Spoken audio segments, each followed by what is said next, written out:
is Marcus Washington from Making the Cut with a bracket preview where I'll reveal what my final four will be. Might be a little shocking. So this is one of these years where there's a lot of unknowns here. We had the COVID thing, a lot of teams on and off through the season by no fault of theirs. Obviously, trying to run a season through a pandemic is very, very difficult. So what we've seen is people seem to think that this NCAA will be an NCAA of extremes. You have the people on one side who think there's going to be a million upsets and that we're going to have one of the most non-conventional Final Fours ever. Then you have the people who will say, well, it'll be probably the bigger programs because talent will win out.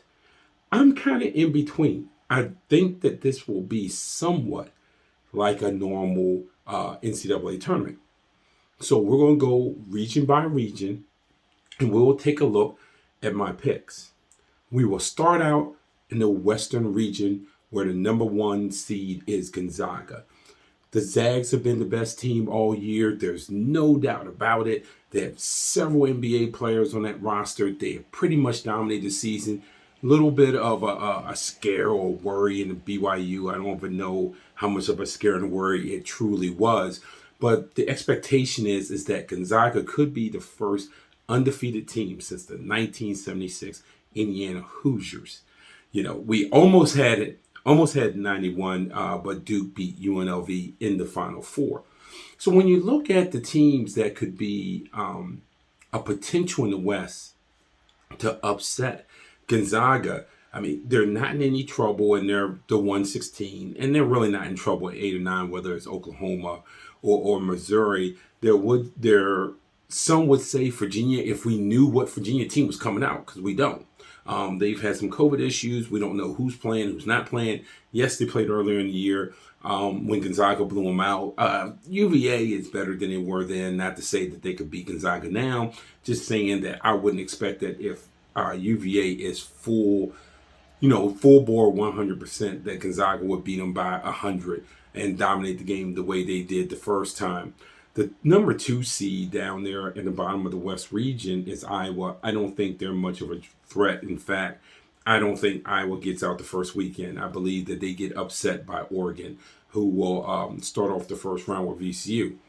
So I don't foresee that bottom half of the bracket causing any problems for Gonzaga in the West. In fact, I have it where Gonzaga will beat UVA, will face USC. Yes, I have a Pac-12. You know, everyone kills the Pac-12, right? This could be the year where the Pac-12 makes a run and have USC play Oregon. I have USC beating Oregon this time, and then Gonzaga beating USC, which would be a 1-6 to get to the Final Four.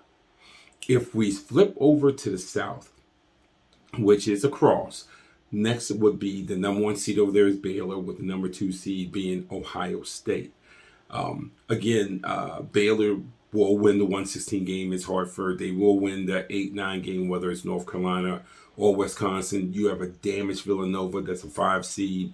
I don't think Purdue has enough as a 4 seed, even if they got to Baylor, which I have them getting to Baylor to actually beat the Baylor Bears. The lower half of the bracket is where I think that Baylor could struggle a little bit. Texas Tech, Utah State, that's a 6-11. I have Utah State upsetting Texas Tech in the first round. The team that's dangerous down there, no, it's not the number 2 seed, Ohio State Buckeyes. It is the number 3 seed, Arkansas Razorbacks.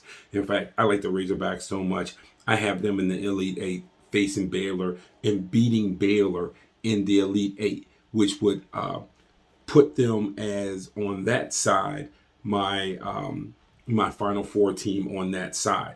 So the East region with the number 1 seed being Michigan. Again, I'm not a big fan of Michigan where they are right now, especially with the injury situation with Isaiah Livers. I think that that's going to really hamper them. I don't think they're playing particularly well near the end of the season, certainly not as well if they were playing at the beginning of the year. But they'll win the 116. They'll win that 8-9 matchup, whether they play LSU or St. Bonaventure, whichever one you want to go with. I think the bottom half has Alabama down there with the number 2 and Texas as the number 3. I see Alabama making it out the first weekend, but I do think that Texas gets them in the Sweet 16. As far as Michigan will get to the Sweet 16. I have Florida State beating them, and Florida State facing Texas in the Elite Eight to go to the Final Four. And yes, I have Florida State going to the Final Four where they will play Gonzaga. Moving over to the Midwest, where your number 1 seed is Illinois, with the number 2 seed being Houston. This is another one where there are some potential upsets there. I have seen some people take Liberty at 13 over number 4 Oklahoma State. I'm not one to take that. And I've also seen some people take Oregon State over Tennessee. And I'm not there with that. I think Tennessee and Oklahoma State wins those games. Georgia Tech has a guy who's not going to be playing, so they're going to be a little dinged up against Loyola Chicago. That should certainly give Loyola Chicago a chance to win that 8-9 game. If you look at the lower part of the bracket, I did not pick Morehead State over West Virginia. I can understand if you did. I think West Virginia has run out of gas. I have Syracuse beating San Diego State, and then Syracuse upsetting West Virginia, coming as the 11th seed. And they would play the number 2 seed, Houston, where Houston would beat Syracuse and was set up an Elite 8 matchup with 1 and 2. I believe that's my only 1 and 2 in the Elite 8 matchup with Illinois and Houston. I have Houston winning that game. So my Final Four ends up being number 1 seed Gonzaga against number 4 seed Florida State, number 3 seed Arkansas against number 2 seed Houston. Yes, 1, 2, 3, 4.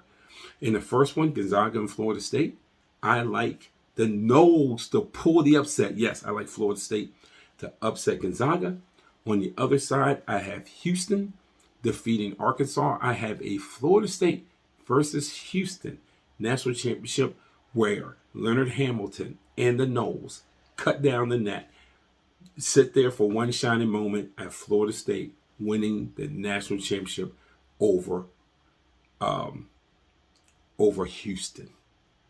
This is Marcus Washington for Making the Cut.